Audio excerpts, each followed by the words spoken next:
실시한 지가 꽤 됐습니다. 그런데 어제 자료를 보니까 국가에서 나온 작년 말까지 자료인데 인성교육 효과에 대해서 나왔는데 효과가 뭔지 아세요? 사람들에게 인성교육이 중요하다고 인식을 시켰다. 중요한 거. 인식시켰잖아요. 지금 뭐 법안까지 만들어질 정도니까 인식이 됐네. 세월호가 도움을 많이 줬지. 네. 세월호 아니었으면 지금 또 그렇게 하진 않았을 거예요. 네. 세월호가 아주 도움을 많이 줬어요. 현재 상황이 그래요. 그러니까 인성교육 한다고 아주 많이 했지만 실제로 다 구호고 결과가 없고 효과가 없어요, 지금. 그래서 제가 얼마나 고민했겠어요, 이거를. 진짜 인성의 변화를 일으킬 수 있는 부분으로 가야 되겠다. 어떤 면에서 같으면 박사의 그런 연구가 더 도움이 되는 거예요. 그래서 요즘에 인성교육, 학교에 들어간 인성교육 프로그램을 보면 같으면 박사께 안 들어가는 데가 없어요. 아주 간단한 말하는 것부터 시작해서 거기서부터 교정을 해들어가요. 야극강식의 자본주의 그 진정한 인정적 삶을 실천하기 쉽지 않을 생각합니다. 제 의견은요. 예, 맞습니다. 그래서 저는 개인적으로는 이렇게 생각하는 거죠. 이 세 가지 요소 있잖아요. 존중성, 정의성, 합리성. 이 세 가지를 정말 효과적으로 개발한다면 이 부분의 문제에 그래도 접근이 가능합니다. 왜 접근이 가능하냐? 야극강식이라는 그 자본주의 속에서 남의 것을 취하려고 하는데 바로 취하지 못하니까 시스템을 만들어서 취하면 벌이 없게 된단 말이에요. 네. 이런 것은 합리성, 즉 합리적 사고가 없이는 그걸 볼 수가 없단 말이에요. 정의심이 없이는 자기가 잘못한 것에 대해서 교정이 안 된단 말이죠. 존중성이 없이는 자비심이 생길 수가 없단 말이에요. 이 세 가지가 생기면 사람은 당연히 그렇게 될 수밖에 없어요. 다른 부분이 한 부분이 뭔가 잘못되어 있기 때문에 그냥 사람은 착한데 제가 그랬어요. 사람은 착해 보이는데 사실은 가끔 엉뚱한 행동들을 할 때도 있다고. 이런 것들이 바로 이 일치되지 않는 요소들이에요. 사람이 안다고 다 그대로 실천하는 게 아닙니다. 제가 30대, 40대 책을 많이 읽으면서 책 읽기를 중단해야 되겠다는 생각을 갈등에 빠진 적이 있어요. 왜 그랬냐면 보세요. 책을 많이 읽으니까 아는 게 많아지죠. 아는 것만큼 실행할까요? 그런 꿈 같은 일이 있으면 얼마나 좋겠어요. 네, 절대 실천 못합니다. 아는 것만큼 우리는 실천 못해요. 그래서 어떤 말을 듣게 되느냐. 너는 아는 것만 아는데 왜 행동을 못 따라가냐. 이 말이 틀림없이 나와요. 특별히 가족들이 제일 많이 해. 너 뭐 배운다며? 근데 뭐 하는 게 있어서 왜 그러냐? 바로 다이렉트. 다른 사람 말을 안 할 뿐이야. 네. 이런 말을 하도 많이 듣다 보니까 이게 정말 내가 제대로 하는 건가. 그래가지고 한참 고민하다 책 읽기 중단할까 말까 고민하다가 이제 거기서 그 문제를 못 풀면 이것도 저것도 못 하잖아요. 그때 이제 풀어나간 방식이 이렇게 푼 거죠. 내가 알기 때문에 일단 내 행동이 조금씩이라도 자라간다는 거죠. 이 알의 힘이 나를 끌어. 왜냐하면 안 그러면 내 자신이 계속 이 갈등에 빠져 있어. 근데 이 갈등이 나쁜 거냐? 그렇지 않다는 거예요. 팡세를 쓴 파스칼은 이렇게 말합니다.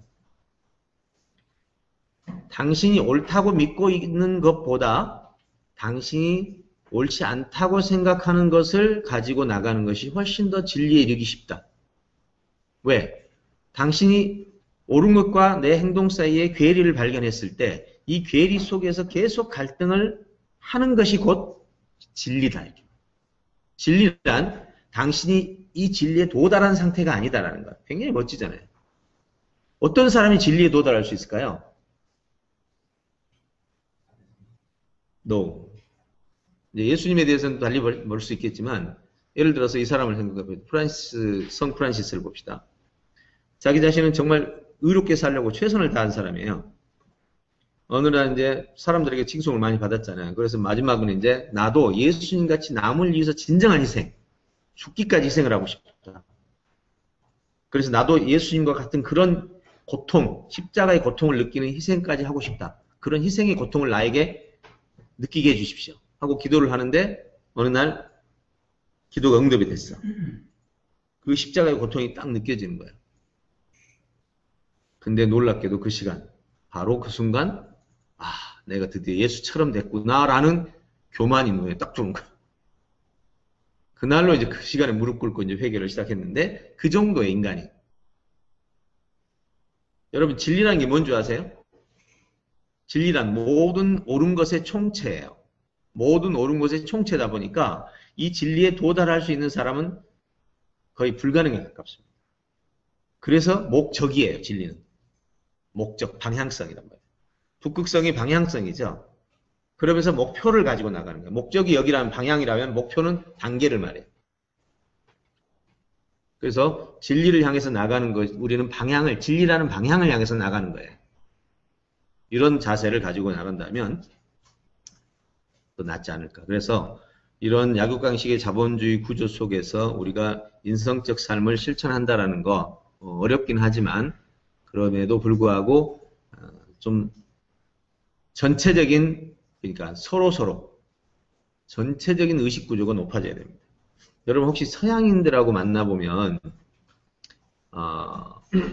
정말 점잖하죠. 그런 느낌 받나요? 차이 느껴요?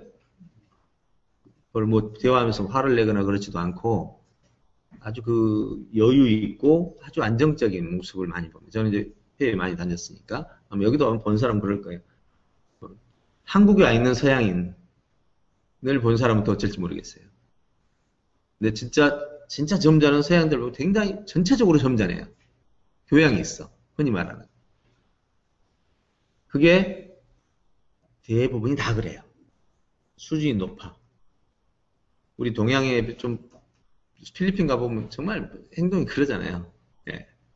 이 차이를 우리는 문화라고 그러고 교양이라고 그러는데 서양인의 깊숙한 속으로 들어가 보면 갑자기 무서운 적을 만나요. 엄청난 자부심이 있어. 자기들은 다르다. 동양인들을 무시하는 경향이 있다. 근데 밖으로 절대 무시하는 태도가 안 드러나. 근데 속에는 그게 가득 차 있어요. 이것까지 여러분이 접근했다 그러면 서양인을 아는 거야. 결국 서양인은 엄청난 자아 교만과 의식 속에 살아요. 그 의식은 못 넘어섰어. 성인 군자들은 여기까지 넘어서거든요.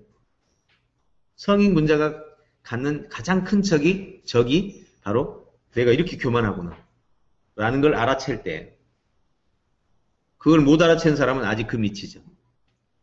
이것이 바로 인성적 삶을 실천한다는 것은 혼자만이 아니라 같이 돼야 돼요. 왜? 우리니까. 그래서 그런 면에서 더 어렵죠. 그렇지만 이것을 이번에 이제 정부가 범정부적으로 나서서 이렇게 진행이 된다면 이전과 좀 나아질 거예요. 기대는 돼요. 단지 인성교육의 정말 핵심 그리고 구체적인 사안들을 가지고 좀 나간다면 훨씬